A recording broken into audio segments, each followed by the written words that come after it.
नोएडा शहर के मंगरौली गांव में एक युवक जिसका नाम अजीत होता है, उसकी शादी होती है और शादी के 1 साल बाद वो एक प्यारी सी बच्ची का पिता बनता है। घर में खुशी का माहौल था। इसी तरह खुशियों से दिन बीत रहे थे। अजीत का एक चचेरा भाई था जो अक्सर उसके घर आता जाता था। वो अजीत की बेटी को गोद में उठाता, उसे उछालता दुलारता और फिर अपने घर चला जाता। इसी तरह रोज़ अजीत का भाई आता रहता। धीरे धीरे वो अजीत की पत्नी से हंसी मजाक करता और फिर उसकी बेटी को गोदी में लेकर दुलारता और फिर चला जाता। इसी तरह अजीत की पत्नी से वो कुछ ज़्यादा ही घुलने मिलने लगा। उसने अजीत की पत्नी से फ़ोन नंबर ले लिया और घंटों उससे बातें किया करता। फिर धीरे धीरे उससे वीडियो कॉल पर भी बात होने लगी। अजीत के चचेरे भाई का घर वहीं 100 मीटर की दूरी पर था। वो युवक उसे अपने घर बुलाने लगा। वो दोनों वहां जाकर घंटों एक पास बातें करते, मौज मस्ती करते और इस तरह उन देवर भाभी में एक प्यार का ऐसा खुमार चढ़ा कि उन दोनों ने रिश्तों को तार तार कर दिया।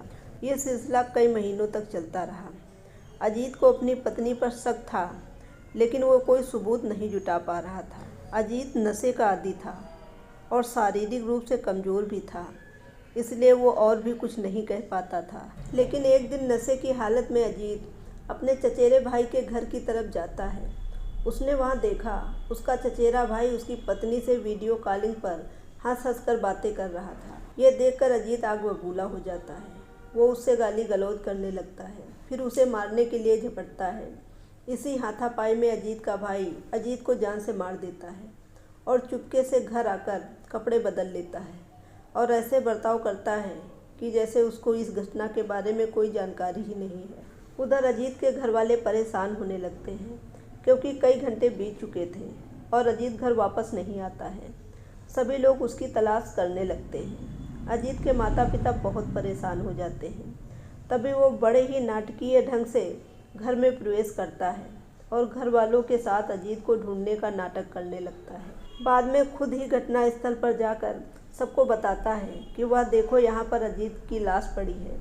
ये नज़ारा जब घर वाले देखते हैं तो कोहराम मच जाता है।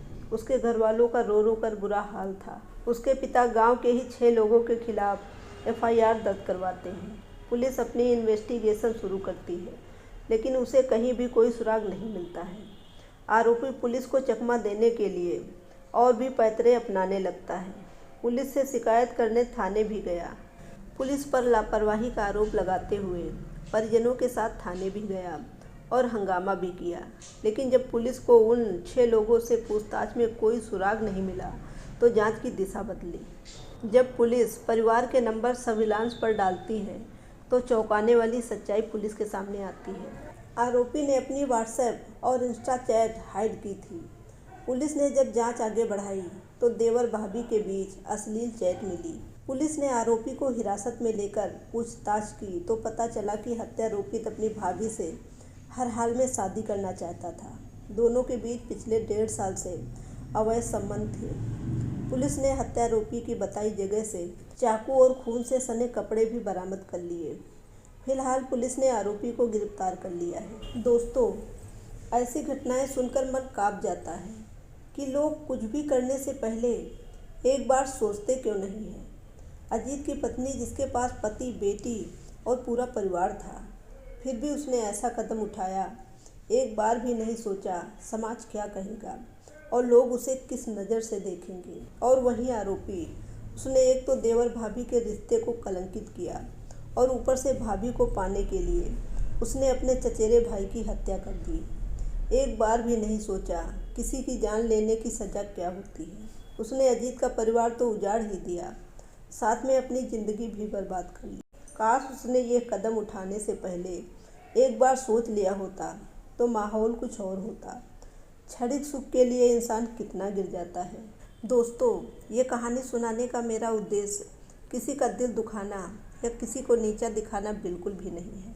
बस सिर्फ इतना चाहती हूँ कि हर आदमी और औरत इस कहानी से कुछ सीखे, अतः इस तरह का कदम कभी न उठाएं, क्योंकि हर बुराई का अंत हमेशा बुरा ही होता है।